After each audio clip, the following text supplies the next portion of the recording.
Greetings folks, do you want to become both the master and commander at the same time? How about raising the dead just to make them explode? Or to rush into a dungeon at breakneck speed with your little army of annoying monsters to shred anything that moves?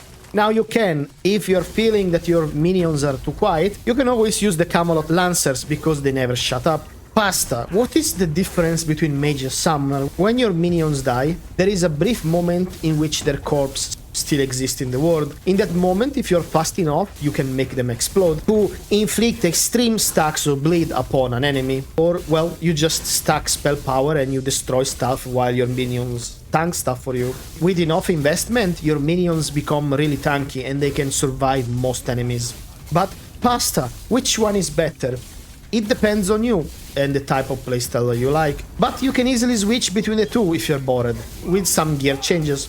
In this guide I will show you my build, where to get gear and spells. In the description below there is also gonna be a very useful link to Map Genius, where it will show you the location of most items and quest. However, it's not complete yet for the last area, but it's still extremely useful. If you enjoyed this video, please leave a like and subscribe for more gaming content, it will mean a lot to me.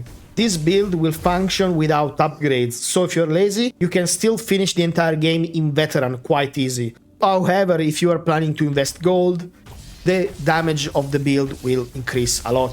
Okay, let's look at our stats. First of all, our main stat is gonna be Spirituality. Spirituality is extremely important as a mage, however, as a summoner it's even more important, because the cost and the effectiveness of our summons is gonna scale up with Spirituality. So it means that if your Spirituality is too low, your summons are not gonna perform as well. We have 6 points in Endurance and 6 points of Perception, because these are the stats required to use our gear. If you feel that you are too squishy, especially early on, you will need more points in Endurance than me right now. In Act 2, before you get your gear, you will need to have more Endurance. I would advise at least 15 points. However, we are really not that squishy because our minions will tank most of the damage and the attention of the mobs anyway. We have 782 spell power, and I will state this build doesn't require that much upgrades, so you don't have to go that high to be effective. You can finish the game in Veteran just fine. Okay, let's look at our skill tree. Strength, Endurance, nothing. In Dexterity, we are taking 1 point to get extra ranged damage, because on this setup, thanks to our minion that will tank for us, we can easily move out farther from the enemy, so we can benefit more from the bonus, except in certain boss fights where the arena is super small. Spirituality. In Wands, we want to get Arcane Conduit for extra spell power, and then Wand Mastery to buff our clear spell. The most important tree is gonna be Summoning. Get Summoner Battery early on, it will allow us to sustain our summons. Prepared Ritual should be maxed, otherwise we cannot have that many summons. Astral Bonds, I will get this early as soon as possible as well. Invocation of Might is extremely important, however, should not be one of the first points that you take, because at the early start you will not have a lot of mana. However, around mid Act 1, kinda when you are comfortable on your mana pool, you can totally get this one. Because anyway, we are not putting all points on Spirituality straight away, because we still have gear requirement to meet. Mana Infused Blood is optional if you want. I don't think that it's such a game changer. We can still resummon stuff anyway. All the line is important because our summons, especially early on, will die a lot. So this will proc all the time. Breeding Frenzy, it depends how active you are in killing stuff yourself. However, the benefit is there. If you kill stuff yourself, your minions are gonna be buffed. Alright, in Perception, we are taking extra lucky. Technically, as I am overcapped, you could remove 2 points here in crit, because I don't need them, and put them somewhere else. When you have a good eye crit chance, go for the eyes is extremely important. In Tainted Grail, you should aspire to always get 100% critical chance. Okay, in Practicality, as I said, we are playing around dots. We can poison, but also, if you're going Corpse Explosion or Poison Build-up, then investing in this tree is not gonna be as effective for you. Exploitation of Affliction is extremely important. Potent Poisons, if you're a bleed on poison, get this. If not, you don't have to invest that much. Stacking Peril should be up most of the time on most enemy. Some mobs like Undead are gonna be immune to bleed. Raising Scourge is really there to help keep our bleed up. Let's look at combat. Arcane Teaching, mandatory. Arcane Mark, also super important. Early on, our summons will do most of the damage. However, in Act 3, we will do way more damage than our own summons. So this is why we're stacking spell power. Mana, super important. Invigorating Energy, it helps, especially with the lack of points in endurance, so take it. Power in Swiftness, one of the first things that you're gonna get if you're gonna get the Deer Shrine in Act 1. Let's look at our build. Our main weapon is gonna be Claire's Pen. This is not optional. It's extremely important because it will help us with sustain mana, which should not be a problem in general. However, if we are doing upgrades, Claire's Pens is amazing. However, if we do not upgrade, it's not gonna be as effective. However, in this build, we don't have that many alternative because Silent Weaver doesn't really give you spell power and we cannot afford to use Spell Gorge. If you don't want to use Claire, you can use an elemental wand like Piercing Eyes, but in that case you need to go toward the status effect build up if you want to freeze stuff. However, this should not be necessary. Our main skills are gonna be Summon Servalast and Summon Sir Galahad, and then we have a flex spot for other type of summon. We have several that we can get, actually. In Act 3, we can use Remor. They attack fast and they're generally good. Master Assassin are also good. You can also use Skeleton Knight if you want. However, my favorite spot between Camelot, Remor, and Assassin. For our main spell, you can use what you want. However, I like to use Caustic Wrath because we are gonna build around with dots in this build. On my Claire's Pen, I have Celestial Charm, which is the only relic that you should use if you're building upgrades. Otherwise, the 2% is really not gonna be a lot. If you don't want to use Celestial Charm, just use something that applies a status effect. You can use Bleed, you can use Fire, you can use what you want. Okay, our gear. Most of our gear can be used if you're a summoner or not, except our helm, Usurper Crown. If you're not sure if you want to play summoner or want to switch out, do not invest in Usurper Crown because it's not good if you're not a summoner. The main benefit is, of course, it's the item that allows us to reach 6 summon. Every summon that is summoned will increase our spell power, so that is actually good. For gloves, the crafted Frozen Seer bindings, actually we need them because our critical damage is not super high because we didn't invest in perception. And our health will always be more than our mana, especially if we're casting spell anyway. However, you will not see an increase in the tooltip, so keep that in mind. For chest, Royal Gown, in my opinion, because on this setup we invest a lot on spirituality, not that much in perception. If you do not want to use Royal Gown or Tear Binding, it's totally fine. This is kinda to get our stats in order. If you do not upgrade your items, your crit chance is gonna be low. In that case, remove points from spirituality and put them in perception until you hit 100. Amulet, Archdruid, it's amazing. It will give us a lot of mana and spell power and magical chance. I don't think there is an amulet better for mage in any case. On our back, we're gonna use Hands of the Olive. The reason why I'm using Hands of the Olive, even though 20% is not a lot on this setup, is to increase our critical damage because it's not that high, so that is the reason. If you do not want to use this, my suggestion is Usurper Mantle. It's free. Royal Breeches, again, a lot of spell power, some crit, so that is good. For our rings, depending on the spell that you use, I would still use Blood Ring. However, if you're going poison, you don't want the mana ring, you want the poisoned ring. I don't have that one because I lost it sadly. For shoes, Royal Slippers, a lot of spell power, a lot of crit. All these items are generally good even if you're not a summoner, except the crown. You can mainly use what you want, however. My advice is gonna be, if possible, invest a little bit in lowering the weight of your set. If you do not want to invest a lot of money, it should be fine. However, if you want to upgrade, focus on Claire's Pen. The other items are, beside the crown as a summoner, are replaceable. It doesn't matter. But Claire's Pen, it's the best one for this setup. And you can use it also and not as a summoner. So what is the best start for a summoner?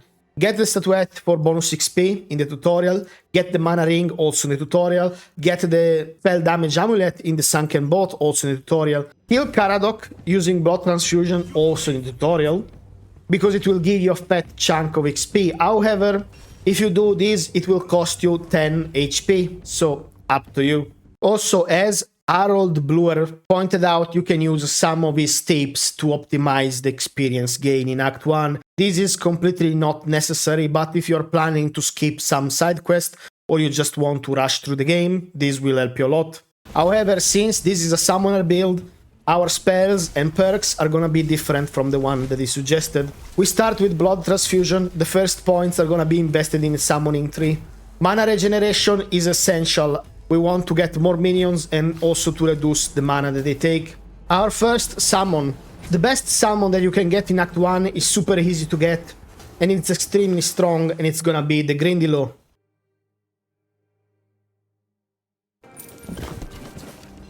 They hit very hard. The spirituality requirement is not gonna be insanely high for you to meet.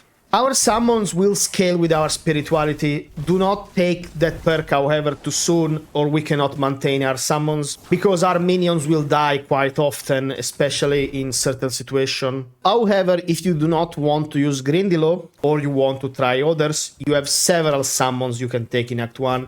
You have Summon Skeletons. You get these by killing the Necromancer in the Crypt. You have the Corpse Eater that you can get in the Drowned Mine. They are okay. Then you have the Keepers, which have a higher spirituality requirement. They're also ranged and they're a bit more tanky. It's up to you if you want to use them. I don't love Keepers, however, but they're not weak. There is also a special summon that you can get by doing the Queen Bee questline, and it will require you to side with the Queen Bee, donate 500 Eternal Cobwebs. Is this creature worth it? In Act 1, it's gonna be amazing. However, you will not use this minion for the rest of the game, because in Veteran, it will die a lot. I don't know if in normal or easy, it will perform better. This is just my take. So if you want to skip it, just do it. Also, the weapon that you will use for Act 1 and 2 until you get Clear Span is gonna be Silent Weaver. It will help us to manage our summon cost.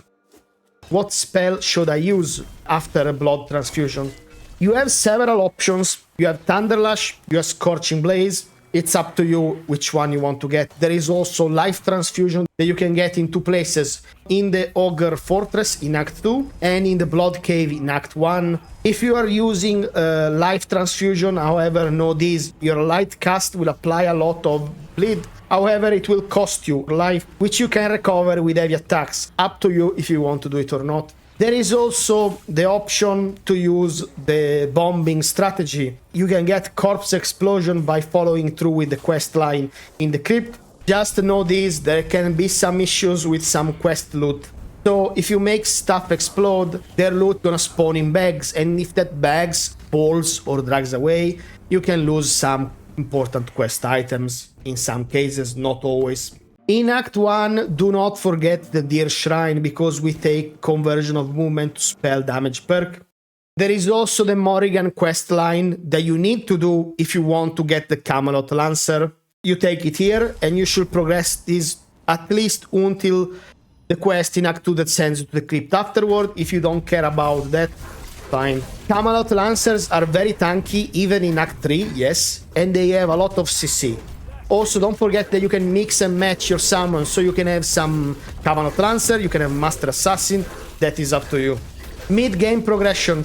When you enter in Act 2, don't be scared, because your summons will get shredded by bandits. This is normal. We need to change them, and for this we have several options, and you can get these all immediately. First, you have Battle Mages that can be bought for Maggot, or you can find them in the Corrupted Temple, but the Corrupted Temple is way too late.